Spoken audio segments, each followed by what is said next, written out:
वज़ीर आज़म शहबाज शरीफ और IMF की सरबराह क्रिस्टलिना जॉर्जिएवा की दुबई में होने वाली मुलाकात में IMF प्रोग्राम और हुकूमती इस्लाहात से हासिल मैक्रो इकनॉमिक इस्तेहकाम पर गुफ्तगू हुई।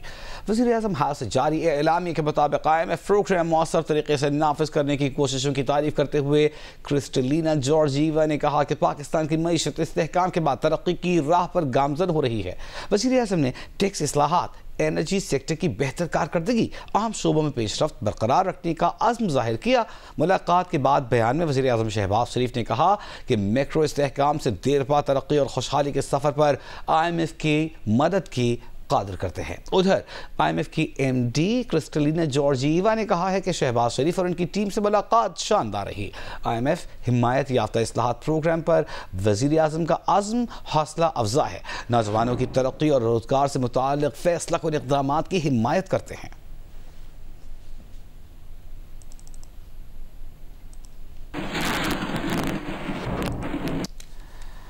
अहम खबर आपको देंगे। मीरपुर खास में मावराए अदालत कातिल डॉक्टर शाहनवाज पर तशद्दुद के शवाहिद छुपाने पर मेडिकल लीगल ऑफिसर को FIA ने गिरफ्तार कर लिया है। तौहीन मजहब के मुकदमे में नामजद डॉक्टर शाहनवाज को गुज़िश्ता साल सितंबर में पुलिस ने पहले गिरफ्तार किया था और उसके बाद बताया था कि वो मारे गए हैं। नुमाइंदा खुसूसी जियो न्यूज़ अफजल नदीम डोगर हमारे साथ टेलीफोन लाइन पर मौजूद हैं, उनसे बात करेंगे। अफजल नदीम डोगर, बताइएगा क्या शवाहिद सामने आए हैं?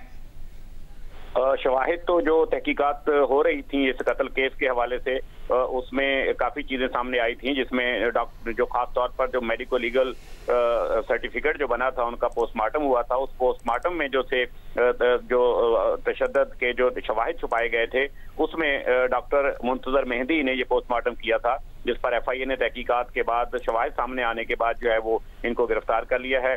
और इस केस में जो है वो FIA का कहना है कि मजीद जो है वो गिरफ्तारियां भी मुतवक्के हैं।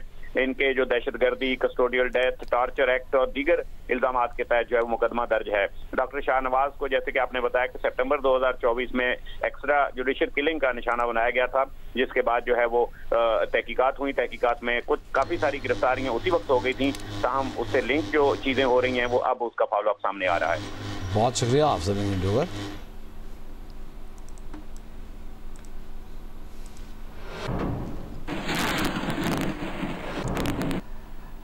एक और अहम खबर आ रही है। वज़ारत दाखिला ने FIA की कारकर्दगी जांचने का फैसला कर लिया है।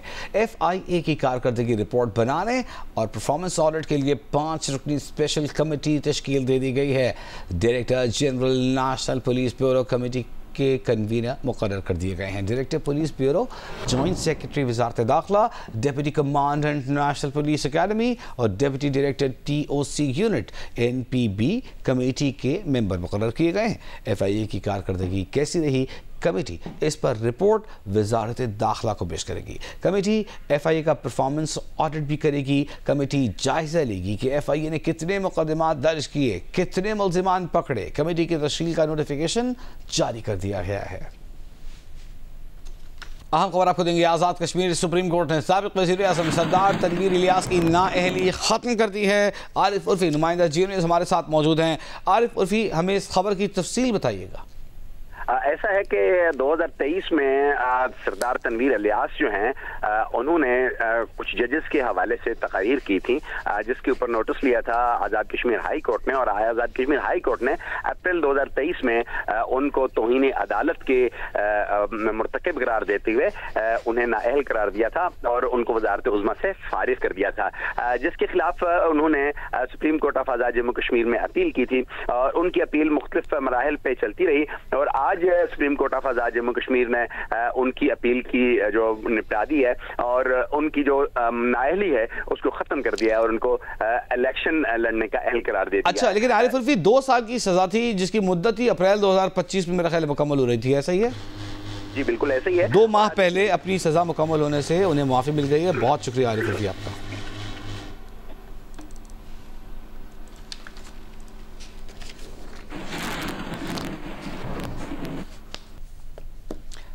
इस वक्त कौमी असम्बली का इजलास जारी है। स्पीकर कौमी असम्बली अयाज सादिक गुफ्तगू कर रहे हैं।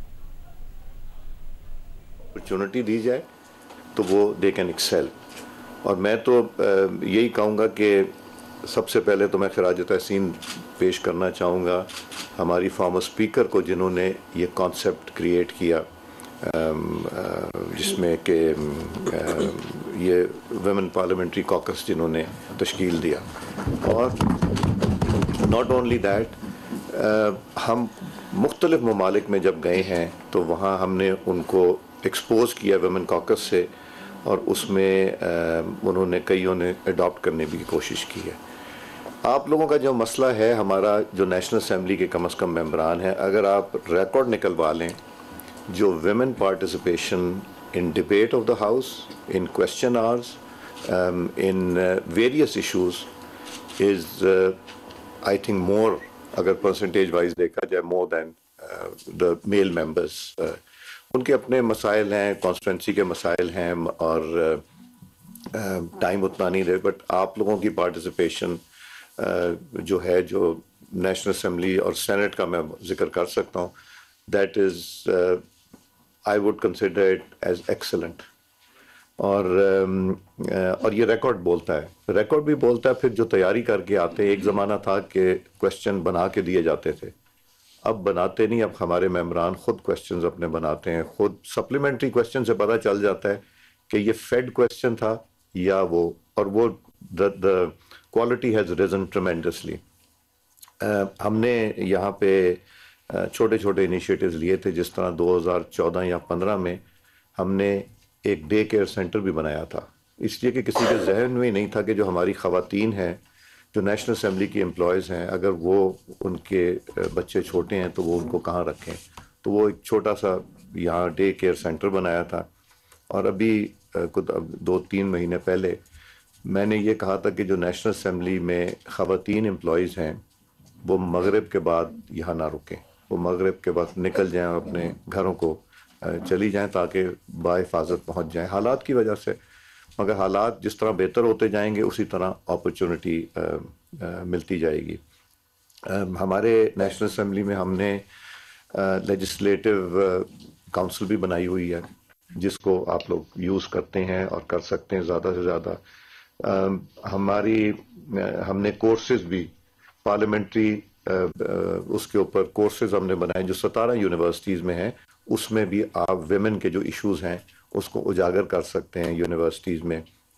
आप लोग ख़वातीन के रेगुलर विजिट्स पार्लियामेंट के सेशन को देखने के लिए, नेशनल असेंबली और सेनेट के, you can facilitate them.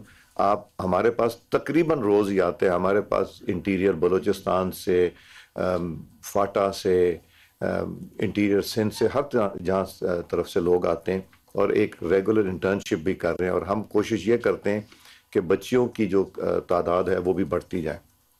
Zafarullah साहब मेरा ख्याल है पिप्स के वाहिद वो ईडी हैं जिनको बोर्ड ने लगाया था किसी इंडिविजुअल में। जब मैं स्पीकर था तो हमने पूरे बोर्ड को के सारे मेंबर्स को इंटरव्यू कराया था, और उस इंटरव्यू में he was the one who was selected, और मेरा भी एक वोट था, मैंने डिस्क्रिशन नहीं यूज़ की थी, और ही परफॉर्म एक्सेलेंट उस ज़माने में। तो इनका रिसोर्स आप यूज़ करेंगे तो आई थिंक फ़ायदा उठाएगा। आपके पास पिप्स का इदारा है, आपके पास नेशनल असेंबली और सेनेट का इदारा है, यहाँ पे आप लोग इसको जितना इस्तेमाल कर सकते हैं for the benefit of the issues of women. At least जब तक मैं इस कुर्सी पे बैठा हूँ तो मैं तो इसको इनकरेज करूँगा। हमारे डोनर्स के साथ